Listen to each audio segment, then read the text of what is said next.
नमस्कार, one India Hindi में आपका स्वागत है और मैं हूं आपके साथ विवेक। आज न्यूज़ एक्सप्लेनर में असम और मिजोरम के बीच सीमा विवाद को समझने की कोशिश करेंगे। सोमवार को यहां हिंसा के बाद 6 जवानों की मौत हो गई। क्या है पूरा मामला? क्या है दोनों राज्यों के बीच सीमा विवाद? कहां से शुरू हुआ असम मिजोरम का विवाद और बार बार ये विवाद और कैसे बढ़ जाता है? चलिए जानते हैं। सबसे पहले आपको खबर बता देते हैं कि सोमवार को पूर्वोत्तर के 2 राज्यों असम और मिजोरम के बीच सीमा विवाद हुआ, जिसमें हिंसा के बाद 6 पुलिसकर्मियों की मौत हो गई और 50 से ज्यादा घायल है।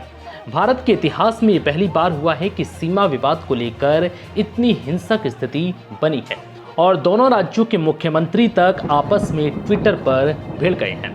क्या है ये सीमा विवाद और कितना पुराना है? दरअसल दोनों राज्यों के बीच ये सीमा विवाद 150 साल पुराना है, जिसे लेकर दोनों में अक्सर विवाद होता रहा है। लेकिन दोनों राज्यों की पुलिस एक दूसरे के सामने खड़े होकर गोलियां चलाने लगे, ऐसा पहले कभी नहीं हुआ। असम मिजोरम के बीच ये विवाद 1875 की एक अधिसूचना से उपजा, जो लुशाई पहाड़ियों को कछार के मैदानी इलाकों से अलग करता है। मिजोरम पड़ोसी राज्य असम के साथ 164.6 किलोमीटर की सीमा साझा करता है। मिजोरम पहले 1972 तक असम का ही हिस्सा था। ये लुशाई हिल्स नाम से असम का एक जिला हुआ करता था, जिसका मुख्यालय आइजोल था। हालांकि जब मिजोरम लुशाई हिल्स के नाम से असम का हिस्सा था, तब भी इसकी मिजो आबादी और लुशाई हिल्स का क्षेत्र माना जाता था। इस क्षेत्र को 1875 में ब्रिटिश राज में चिन्हित किया गया था। मिजो का कहना है कि 1875 में 5वीं बार अंग्रेजों ने लुशाई पहाड़ियों और कछार के मैदानों के बीच की सीमा खींची थी। इसी बार मिजो नेताओं से राय मशविरा किया गया था। 2 साल बाद गजट में इनर लाइन रिजर्व फॉरेस्ट सीमा का आधार भी यही बना। मिजोरम की राज्य सरकार इसी के मुताबिक अपनी सीमा का दावा करती है। असम सरकार ये नहीं मानती। असम सरकार 1933 में चिन्हित की गई सीमा के मुताबिक अपना दावा करती है और विवाद की जड़ यही है। इन दोनों माप में काफी अंतर है।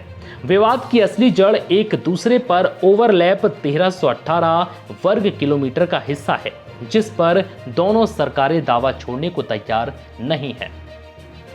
इस सीमा विवाद को सुलझाने की कोशिश 1955 से हो रही है। सीमा पर जब से लोगों के बसने की गति बढ़ी है, तब से ये विवाद भी ज्यादा हो गया। वैसे इस सीमा विवाद को इस बार राजनीति से भी जोड़कर देखा जा रहा है, क्योंकि असम में बीजेपी की सरकार है, जबकि मिजोरम में जोरमथंगा की मिजो नेशनल फ्रंट की सरकार। हालांकि मिजो फ्रंट भी एनडीए का हिस्सा है, लेकिन ये कयास लग रहे हैं कि मिजोरम में 2 साल बाद होने वाले चुनाव से पहले ही जोरमथंगा एनडीए से अलग हो सकते हैं। असम और मिजोरम के बीच हाल में पहले वर्ष 2018 में सीमा विवाद हुआ और फिर अगस्त 2020 में ये फिर सतह पर आ गया। तब असम के मुख्यमंत्री सर्बानंद सोनोवाल ने गृह मंत्री अमित शाह को इस बारे में चिट्ठी लिखी थी। उन्होंने तब भी शाह से इस मामले में दखल देने की अपील की थी, लेकिन रह रहकर अब ये विवाद दोनों राज्यों में बढ़ता ही जा रहा है। फिलहाल इस वीडियो में इतना ही। नमस्कार।